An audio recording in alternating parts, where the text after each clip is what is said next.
It's a story of Russia and how Russia has changed for all this period of time. Vladimir Putin saw himself very much in the kind of romantic tradition of Soviet spycraft. Putin thinks he's a brilliant spy.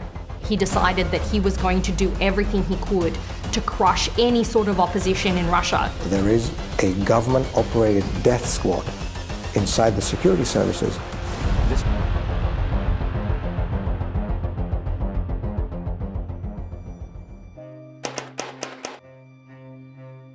This is an income-generating building in the center of Petersburg. During the war years, it was destroyed by bombs, yet people lived here. And on the 4th floor, in a room, in a 3-room communal apartment, in a 20-meter room, lived the Putin family and their little son, Volodya, who was born in October 1952. Sometimes the roof leaked. There were leaks. Without any conditions, we didn't even have a shower. That's the kind of environment we lived in, well, many of us. So these material limitations weren't something that darkened our life, no. He was a schoolyard thug and part of a gang. He was very small, but he was a fierce fighter. He was saved from going into the crime life by sports.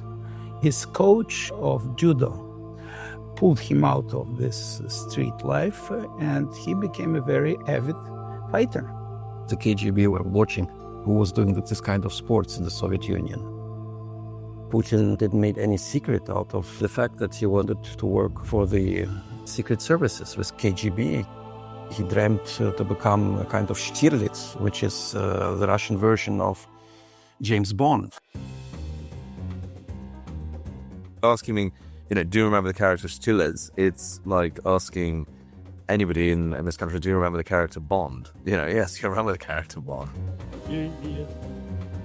The theme of Stirlitz in 17 Moments of Spring, the idea of sort of glorious Soviet spy, I think is very important. And this was an extremely important film to Putin. He was 21 years old when 17 Moments of Spring was released. And 2 years later, he joined the service. He joined the KGB. For an agent, it was very important, if he wanted to have a good job, to be married, happily married. Because otherwise, we can't trust you fully. You could do your own business with other women there. We would dislike this. Putin's wife, Lyudmila, when he dated her for the first time, he never told to her that he was working for the KGB. He was telling her that he worked for the police. And he examined her character. He sent his friends, and they wanted to date her as well. And she said, no, I have already a boyfriend. I have Vladimir. And that was enough for him to be proud of her and to understand that she really likes him. He ends up in Eastern Germany, and he's not even in the capital, Berlin. He's sent to Dresden, a provincial backwater. And I think if you've been brought up in Leningrad, and then you've trained a bit for the KGB in Moscow, going to Dresden, quite the opposite from what you'd hope from your foreign posting, to taste the forbidden fruits of the West. And I think it probably must have been a bit of a letdown. You get a hint of it. His wife talks about how they were homesick and longed for the Soviet Union. So it feels as though they had a comfortable life, but not a particularly exciting one. And then his world collapsed. His dreams collapsed. East Germany has tonight opened its borders to the West. 28 years after the Berlin Wall was built, its people are once more free to travel anywhere. He didn't welcome these changes. He knew that he had to return back from the DDR, a country which didn't exist anymore because it was reunited with Germany.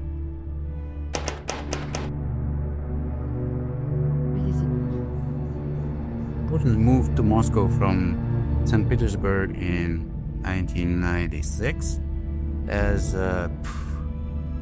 low, mid-level bureaucrat whom they found a position inside the Kremlin apparatus. Very quickly, he starts growing. In a year and something, he becomes the head of Russian FSB, the Russian Special Forces. At that time, the president was Yeltsin, who was visibly very unhealthy, kept on humiliating himself.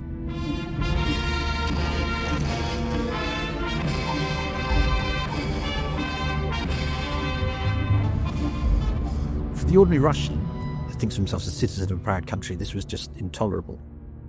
Этих бандитов. Бандиты, понимаешь, с черными повязками. Yeltsin's second presidency was generally unsuccessful.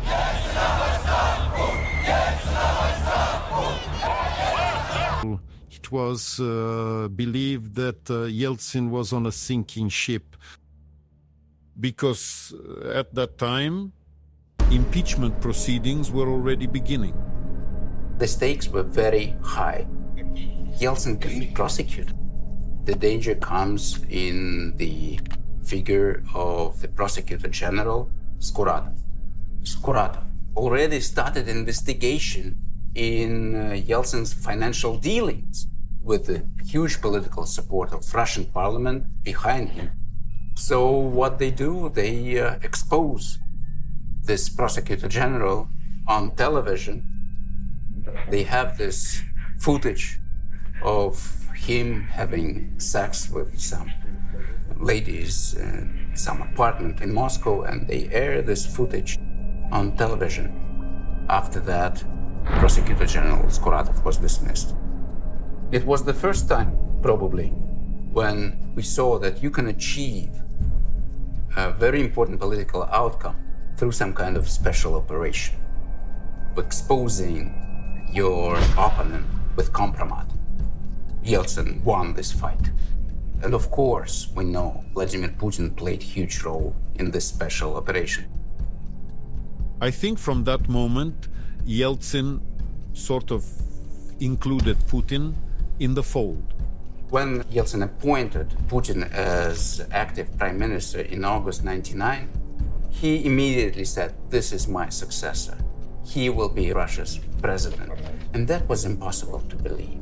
That was just simply impossible to sort of grasp, because we just didn't know his face. Even those who supported Yeltsin were thinking that, hey, this is crazy, he can't make it. You can't make a president in a few months just like a click of your hand. It's just impossible. He would definitely lose, and everything that had been achieved by then would be destroyed. I have to admit, I don't remember my first feeling of what is Putin, who is Putin. You remember this famous question, who is Mr. Putin? We didn't know who he was. But what definitely changed everything was the war. There were reports that an apartment building in Moscow had been blown up. About 100 people were killed, and many, many more were injured. Then, several days later, another apartment building was blown up in Moscow. It was clear that what we were dealing with was a series of terrorist acts. This is when fear came to Moscow. This was something very new, feeling in the air. And 2 weeks after the explosions, after these bombings, the assault on Chechnya started. That's when the real war started. There was a demand to restore Russia's pride, some self-esteem, and to win the war. That was the primary demand, not people's lives. Мы будем преследовать террористов везде. В аэропорту, значит, вы уж меня извините, в туалете поймаем и в сортире их замочим, в конце концов. Все, вопрос закрыт окончательно. He used criminal slang. I used the word machit, which in Russian it's what Russian gangsters use. It means turn into liquid, liquidate, but it's very crude word. And immediately noticed there a few days after precisely this phrase. Trust in him increased by a few more percent. And this rise was not only swift but also unprecedented in one respect. Putin's popularity rating soared, and he immediately became the savior of the country. Suddenly, he was the defender of the homeland. Yes, they already clarified the figures, but it was already clear that Putin is winning in the first round. Vladimir Putin, 51.2%. Well, that's why it was, of course, a great joy that the person that wanted to show as the president of the country actually won. My percent. My percentage. Essentially, now he will continue his father's work. Father was very happy. А что если Владимиру Владимировичу позвонить? А? Владимиру Владимировичу позвонить. Позвонил. Подожди, я сам. Слушай, здорово. Мне бы Владимира Владимировича Путина. Я положу трубку.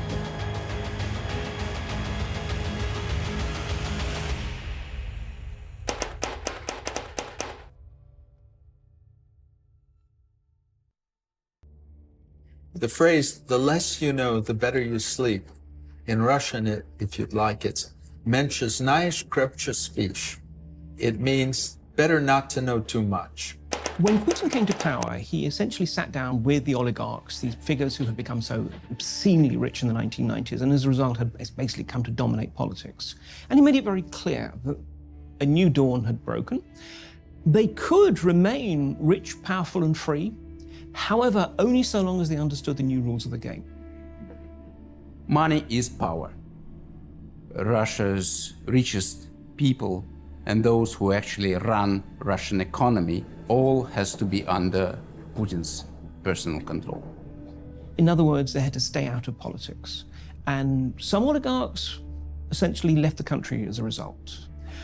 But one was Mikhail Khodorkovsky, the richest of them all.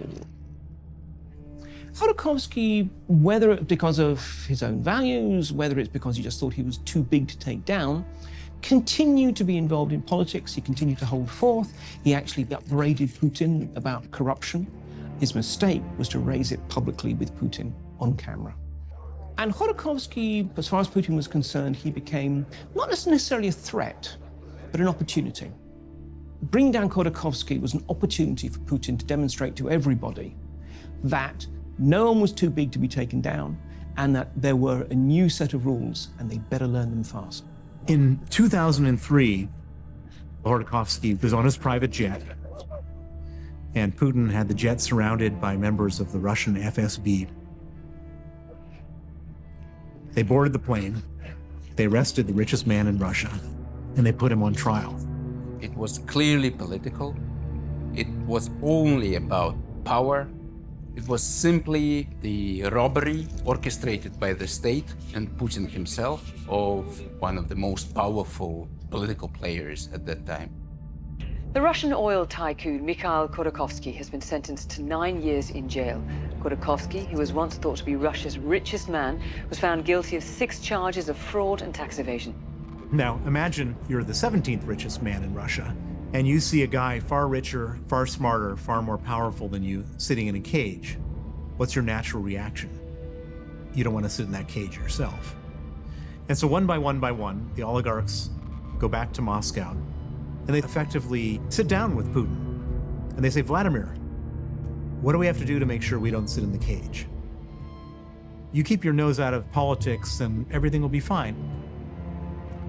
You cannot take all the power instantly. You need time. And that's what Putin was doing from the very first day when he became Russian president. He started his assault on television, and then the arrest of Khodorkovsky changed it all.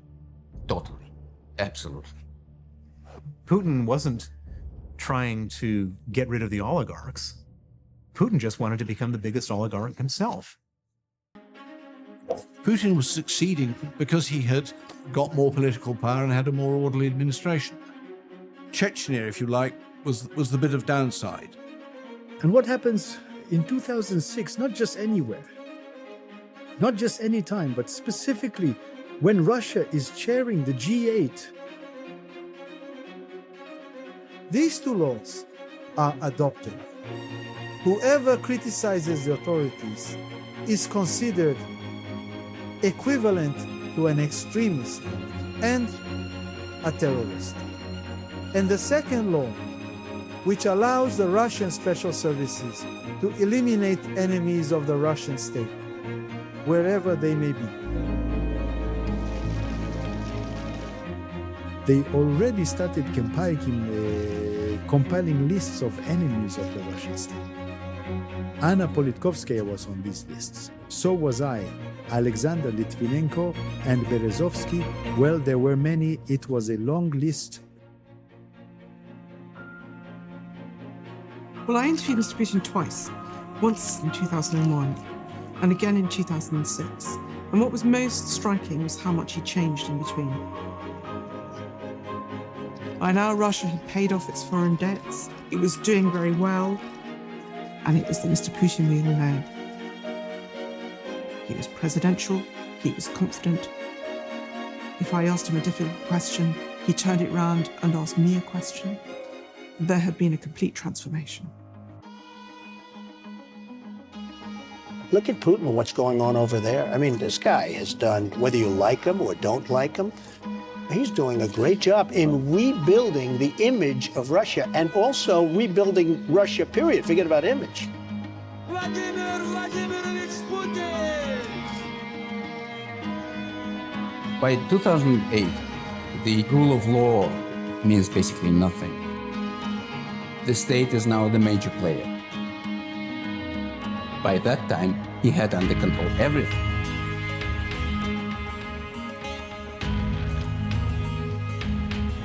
But there's still one thing that he complies to, this constitutional demand to step down after 2 consecutive presidential terms.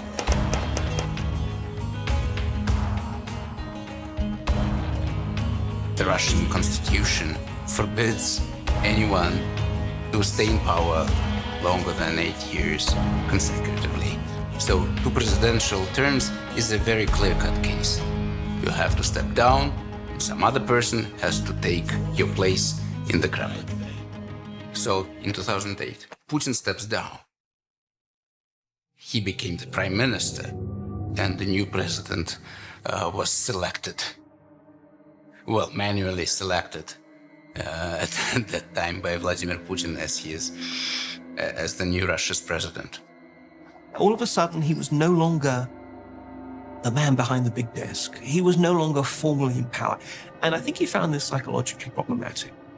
Putin, I think, discovered during Dmitry Medvedev's presidency that Russia needed a strong hand on the tiller, and his was the only hand that would work. He became convinced that, the only way to protect Russia, but also to protect his own power, his own wealth, and everything else was to return to the Kremlin. Correct. If this Congress supports the candidacy of the party chairman Vladimir Putin for the post of president of the country.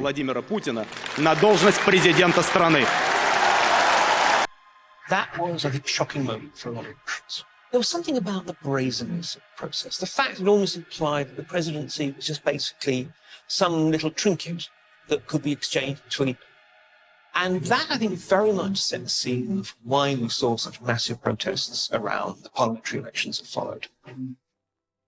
Emotion and feeling was so strong that people were ready to vote anyone against Putin's party. So the only thing that they could have done was to rig the election.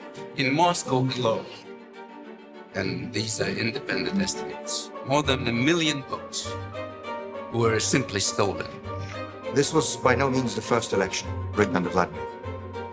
What made it different was that, of course, this was already the age of social media and smartphones, and so the news of this rigging and the blatant nature of this rigging spread throughout the country in literally hours. These huge crowds coming out first protesting against fraud in the parliamentary elections, but then after a few days, when they were not stopped, it morphing into a much bigger call for, in the end, Putin to step down.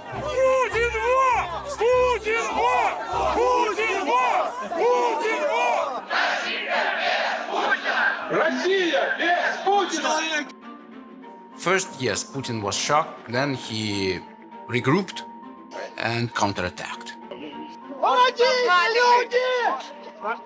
Russians are going to the polls to vote in the most controversial presidential election in decades. Turnout is said to have been high so far. Even his visit to the polling station ended with 3 half-naked women being led away shouting, "Putin is a thief." There have already been thousands of allegations of fraud, including this footage apparently showing a man feeding ballot paper after ballot paper into an automatic voting machine. Once you have been king and done the things you've done in order to stay king, you can't retire. There's no rule of law in Russia. Putin's made sure of that. He has used the absence of the rule of law to sustain himself in power and punish his enemies. He thinks he can have a nice retirement? You think? Really?